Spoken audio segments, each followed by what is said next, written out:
Aduh, ini jam berapa ya? Jam 2 malam. Sepi.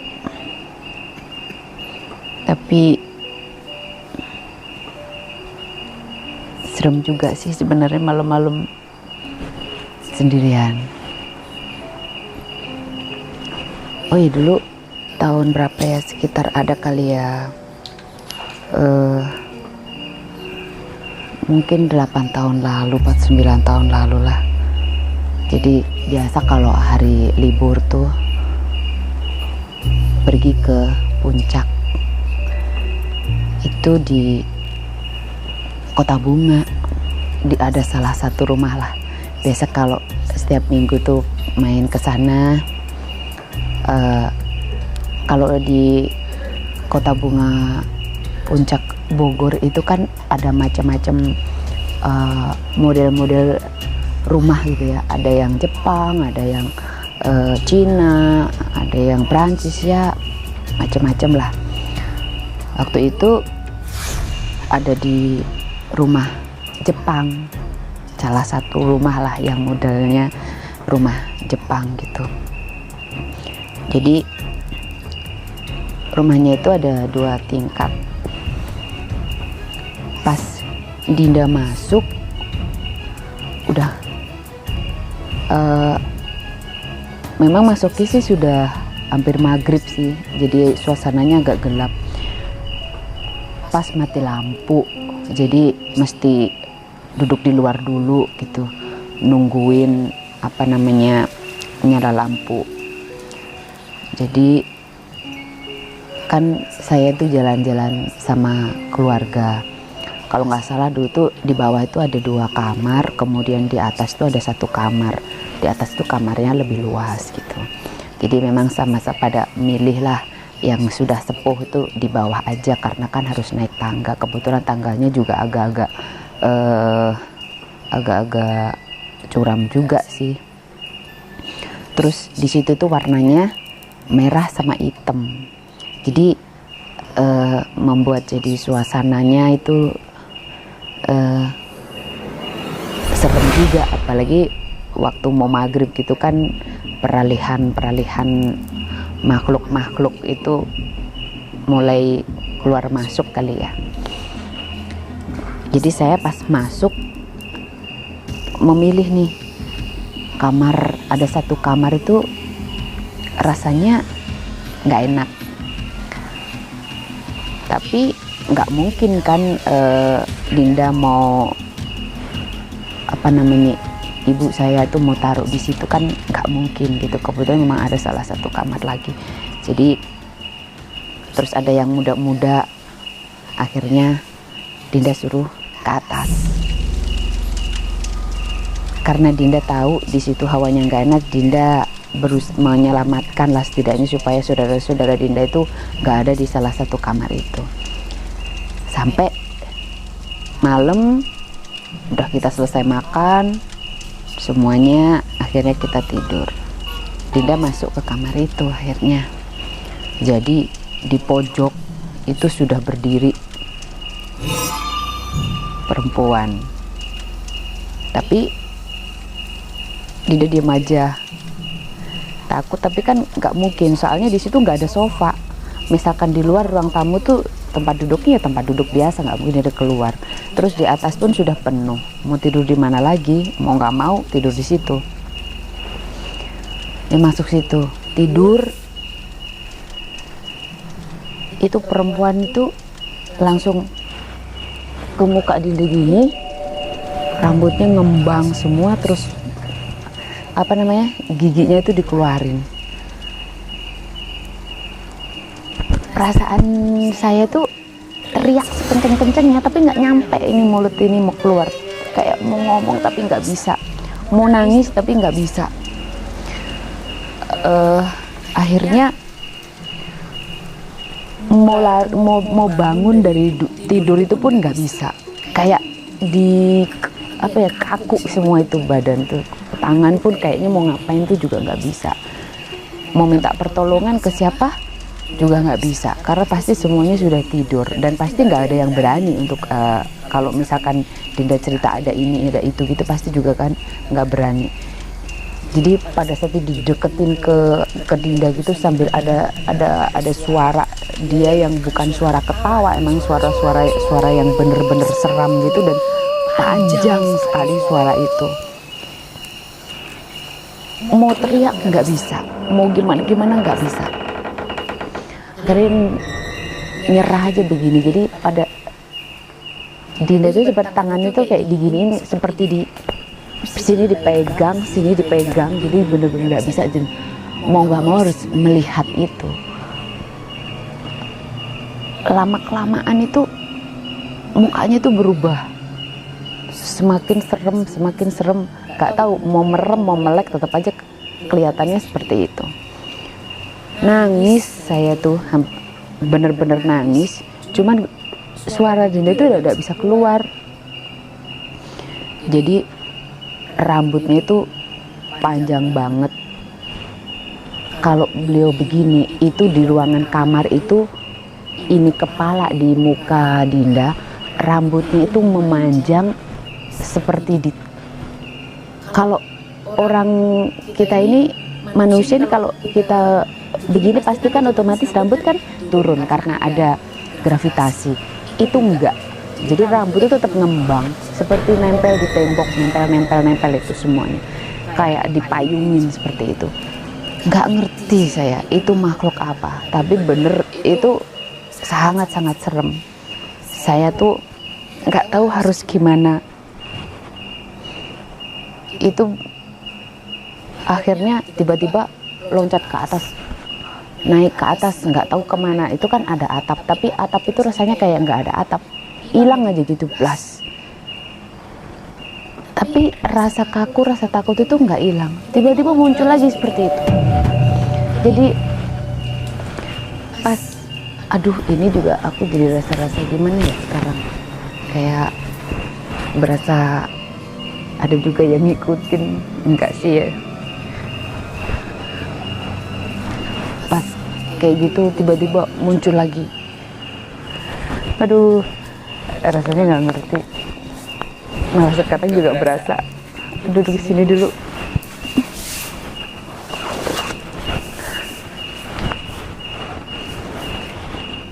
Ntar dulu ya, rasanya nggak enak.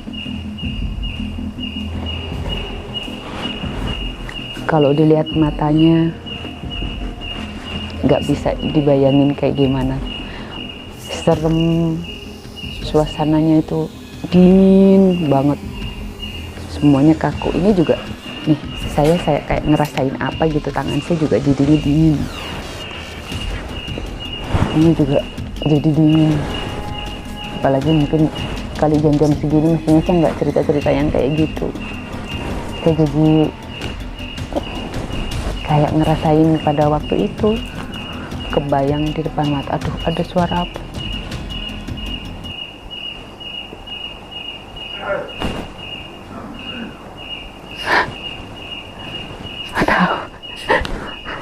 Gak tahu, barusan ada suara itu, nggak ngerti.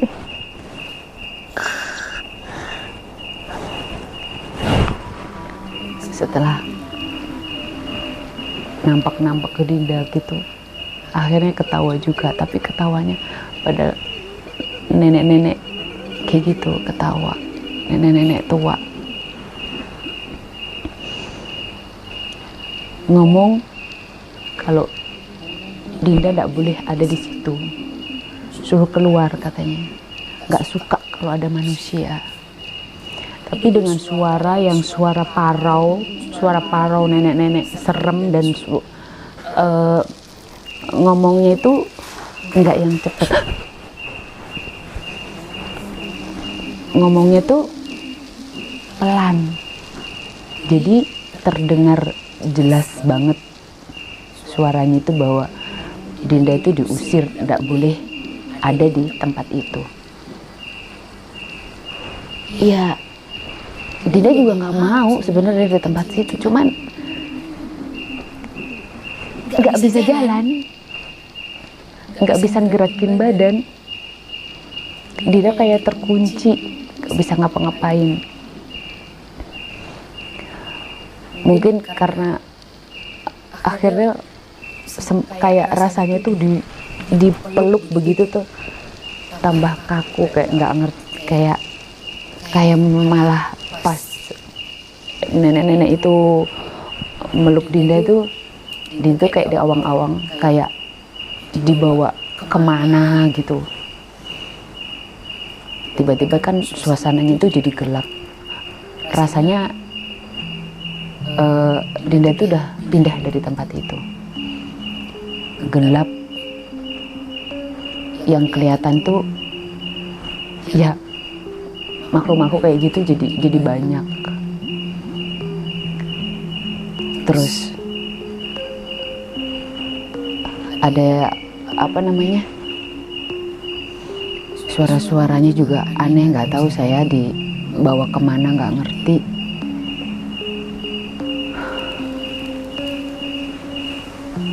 Sampai akhirnya mungkin sebenarnya Dinda teriak pun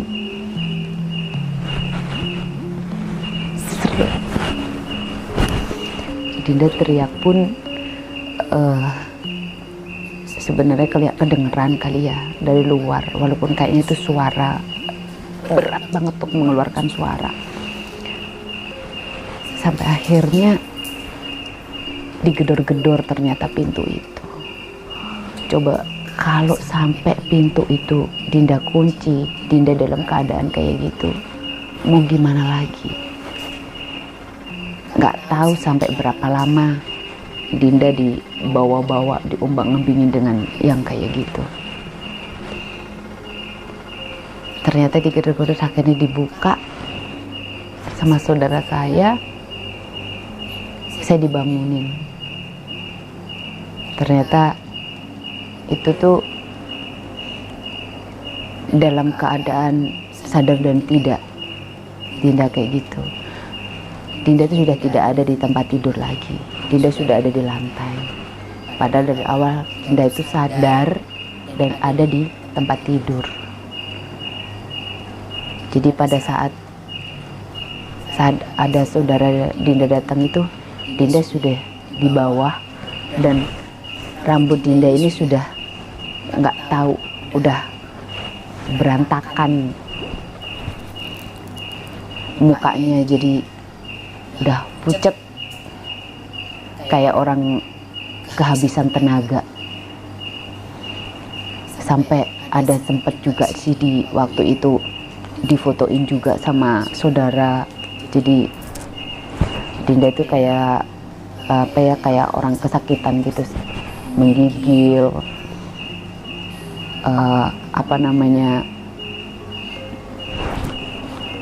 kayak orang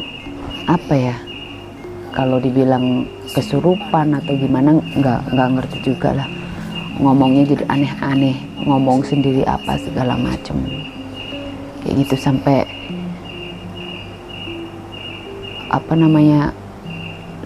badan Dinda itu jadi panas. Yaitu pengalaman buat Dinda itu menyeramkan ya, beberapa tahun yang lalu. Memang kita itu kalau berinteraksi dengan energi yang nggak bersinergi dengan kita, pasti akan membawa kita jadi seperti itu. Ya, karena sering mengalami hal-hal yang seperti itu, mungkin kita itu menjadi terbiasa. Jadi kalau Dinda sendiri bayangkan beberapa tahun yang lalu dengan adanya yang sekarang, ya sampai sekarang pun tetap aja di mana-mana masih ngalamin kayak gitu. Tapi waktu itu bener-bener Dinda seperti sampai kayaknya itu nempel ke Dinda itu lama. Bahkan sampai pagi pun Dinda masih yang badan berat, muka pucet, raut muka itu sudah berubah, bukan seperti Dinda yang sebenarnya. Sampai akhirnya ya datanglah mungkin orang yang gimana lah gitu ya, yang bisa mungkin walaupun belum full sadarnya gitu ya, masih dalam keadaan kayak gitu pun, orang yang datang itu pun tidak bisa mengembalikan Dinda menjadi yang Dinda sebenarnya. Jadi semacam kayak energi itu nempel di Dinda itu kuat banget. Sampai akhirnya pulanglah ke Jakarta. Di jalan pun malah tambah parah. Mungkin yang di energi di jalan tuh tambah masuk, karena mungkin sudah ada dari situ udah yang masih nempel di Dinda itu kayak gitu. Di jalan pun juga Dinda itu masih yang ngomong sendiri, ketawa sendiri, tapi ya tetap aja dibiarin gitu. Sampai akhirnya mandi pakai kembang, terus dengan kesadaran sendiri ya meditasi lah.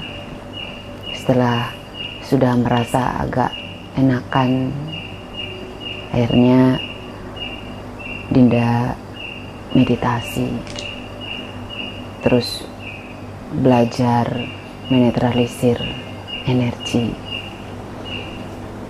Memang kalau di mana-mana energi itu macam-macam ya, dari dimensi yang lain. Harus selalu berhati-hati. Ada mungkin yang energi bisa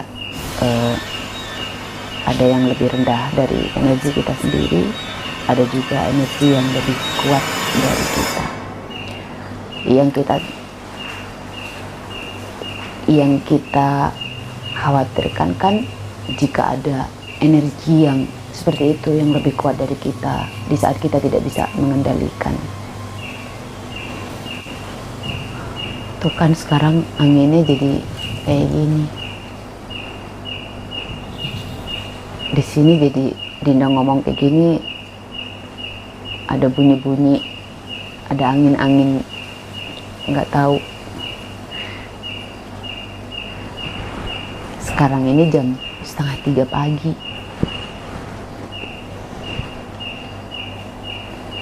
Ya karena tadi itu inget kayak gitu, jadi ya cerita aja.